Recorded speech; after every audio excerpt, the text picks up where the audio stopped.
Welcome back to the Glebe Gallery and to our series of videos about looking at art.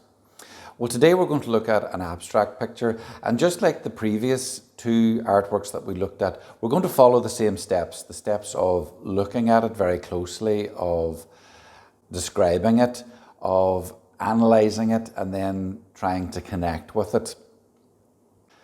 But unlike the previous two pictures, which were of easily recognisable things, one was a mountain and the other was a woman in bed, this picture, because it's abstract, is actually in some ways easier to look at and in other ways more difficult. And the first two steps, the looking at and the describing, are actually really easy because there's nothing to get in your way, whereas the understanding and the connecting with are a little bit more difficult. You have to work a little harder at that stage. But that's getting ahead of ourselves. So again, just look very closely at the picture. Look at the shapes, look at the textures, look at the colours. Let your eyes wander back and forward, go from top to bottom. Think about the relationships between the colours and the shapes and the patterns.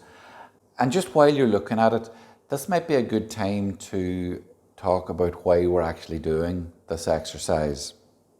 On one hand, we're doing this to help you with your exams, with your standardised tests, and simply because you're looking at art and thinking about it and thinking about the language you use when you're describing art, it's bound to help when it comes to exams. You're bound to be a little bit more comfortable doing these things. But there's a much more important reason that we're doing this.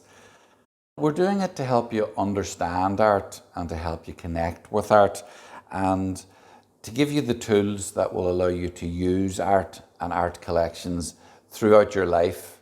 And if you do develop a love of art in your teens, it's something that'll be there for you for the rest of your life. It'll always be available, you'll be able to find it. And artists are always searching for ways to express themselves and to explain the world around them.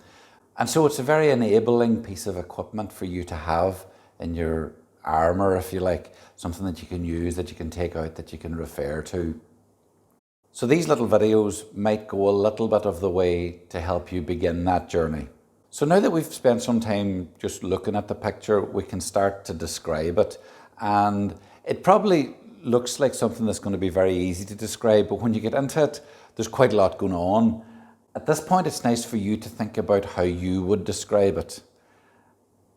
How you would describe the blue in the picture and how the blue's composed, how it fades towards the edge here and how the artist achieves that. And then these four shapes that take up such a tiny part of the picture but are so fundamental to it. A nice exercise here might be to try and recreate the picture but use different shapes. Because there are kind of only 5 shapes in this picture if you take it apart. There's this big blue shape with the swirling patterns all over it. And then the 4 smaller shapes. So you could maybe make a collage. You could cut these shapes out and arrange them and rearrange them and see if you can find an arrangement that pleases your eye. You can change the colours of the shapes, you can paint over them.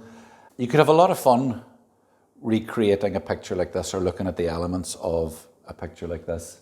I have deliberately not described this because I wanted you to try and use your own language first. But if I was describing it, I would start by saying that it's made up of little blue dots which are quite far apart on the left-hand side of the picture, but when you move over to the right, they're more concentrated and they form quite a solid blue colour. The focus of the picture is the 4 hard-edged shapes down here. They initially look like a line and 2 rectangles and a sort of an ellipse. But when you look at them more closely, you can see that they are handmade. They don't have that sort of very sharp edge that a proper rectangle, a mathematical rectangle would have. And in fact, when you're describing an abstract picture like this, it's very easy to initially dismiss it as there's not a lot going on in it.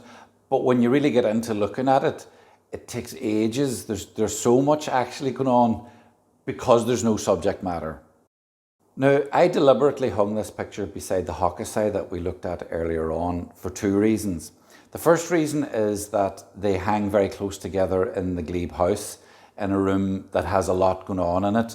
They're very beautiful pictures, but you don't get a chance to look at them because there are so many distractions around them. And I just liked giving them this white space beside each other. But also, I think the similarities between the two pictures are really striking, even though there are maybe 130 years between when Hokusai made his and when this artist, Victor Pasmore, made this picture.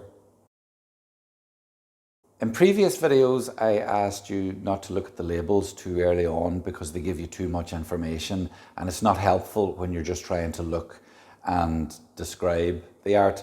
With abstract art, I don't think it matters as much because the labels tend not to be very helpful. In this case, the picture was made by Victor Pasmore in 1965 and it's called Points of Contact Number 2. So it doesn't give away the fact that Jean wasn't having a lazy Sunday morning reading in bed, but was actually quite sick. And it would be a good idea to look this up on the internet, Victor Pasmore Points of Contact, because there are quite a few pictures in that series and it'll give you a lot more insight into what he was trying to do when he was making these pictures. So we have now moved into trying to understand the artwork. We've gone past the looking and the describing.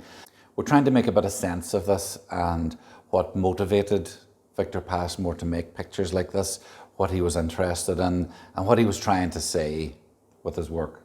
So this type of art is called Constructivism, and it began in Russia in the early 1900s, began around 1915, and it was essentially a communist art form. It was abstract and it was austere, and it aimed to reflect the modern industrial society and urbanization. There's nothing rural or pastoral about this type of art. And a lot of those art groupings in the earlier part of the 20th century had manifestos, like political parties would. They were very political in a lot of ways. And the bit that I like best about the Constructivist Manifesto is right at the end where they say that constructivism is a purely technical mastery and organisation of materials. So in a very real sense, they're just organising shapes and colours and patterns together to make a picture. Exactly like Hokusai organised shapes and colours and patterns together to make a picture of Mount Fuji, and John Bratby organised paint and shapes and textures and patterns together to make a picture of his wife when she was sick in bed. The only difference is that abstract artists have got rid of that object, that mountain or that person. Constructivism was a really interesting art movement because, as I said, it was a communist art movement. It fell out of favour with the communists, so they suppressed it in the 1920s and it moved west to Germany, where it went on to form the basis of the Bauhaus Art College. The Nazis didn't take to it either, so they suppressed it, so it moved even further west. And the Americans took up the mantle of abstract art with artists like Jackson Pollock, who's well worth a look. But actually, a lot of those American abstract expressionist artists were European and had come initially from Russia and Germany and were immigrants fleeing fascism and communism. Just like John Bratby that we looked at before, Victor Pasmore was part of that generation that had come out of the Second World War, that had actually fought in the war themselves or watched their family come back from war. And while they had probably gone to war wanting to protect the life that they had, when they came back, they saw it as not good enough anymore. They wanted something better out of life. And constructivism, by its nature, is a very hopeful art form. It may appear quite bleak, but it's not at all. They're trying to show what a modern, harmonious society might look like. It's very forward-looking. They're using modern materials. They're looking towards a bright new future where people are more equal and where life is more harmonious.